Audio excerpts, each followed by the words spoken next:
There are places people go to disappear. Not because they plan to, but because something about the place swallows them whole. In October 2018, a man checked into a remote mountain lodge in northern Colorado. He signed the guest book. He handed over his ID. He took his room key. Room 217. By morning, he was gone. No car missing. No broken window. No forced exit. And no footage of him leaving. What investigators found instead raised more questions than answers. The lodge sat alone in the San Juan Mountains. One narrow road in. One narrow road out. Surrounded by miles of pine forest and cliffs. It was the kind of place people visited to disconnect. No cell signal. Limited Wi-Fi. Silence at night so deep it felt unnatural. The guest registered under the name Daniel Reeves, 34 years old, traveling alone. He told the receptionist he needed a few quiet days. Nothing unusual, except one thing. When she handed him the room key, he hesitated and asked, "Has anyone ever died in that room?" She laughed it off. Room 217 had been renovated years ago, but it hadn't always been just another room. That evening, a couple in room 219 reported hearing something strange.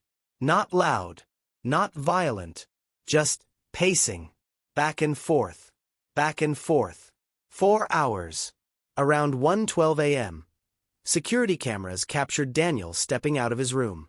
He looked directly into the camera, standing still, as if listening. Then he stepped back inside. That was the last confirmed sighting of him. At 3:47 a.m., the front desk phone rang. No one was there, just static, and what the night manager later described as breathing.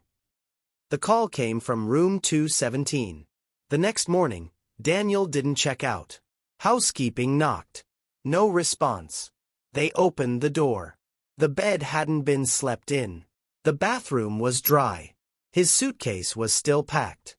Wallet on the desk. Car keys beside it. But his phone was gone. Security footage showed no one leaving the building overnight.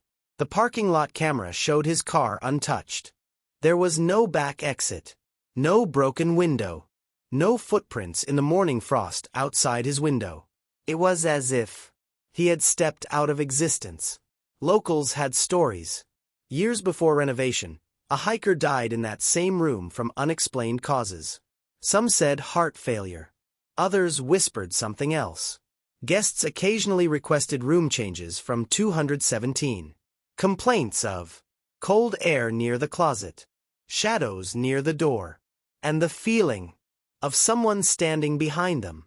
The lodge owners dismissed it all. Old building noises, mountain wind, active imagination. But Daniel's question at check-in now felt different. Why that room?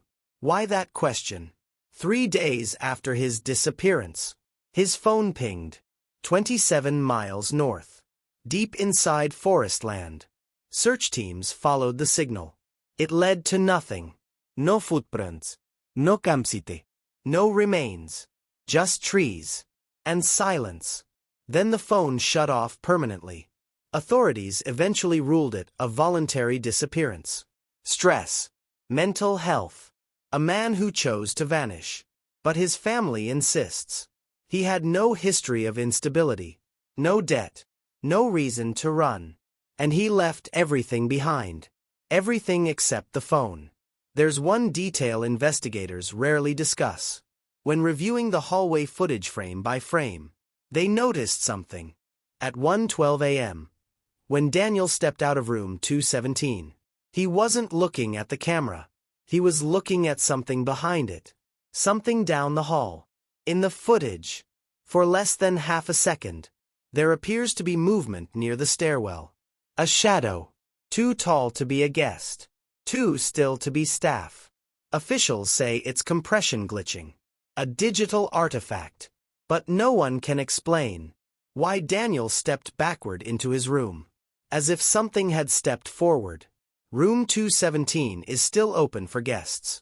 You can book it tonight. The lodge still operates. The forest is still quiet.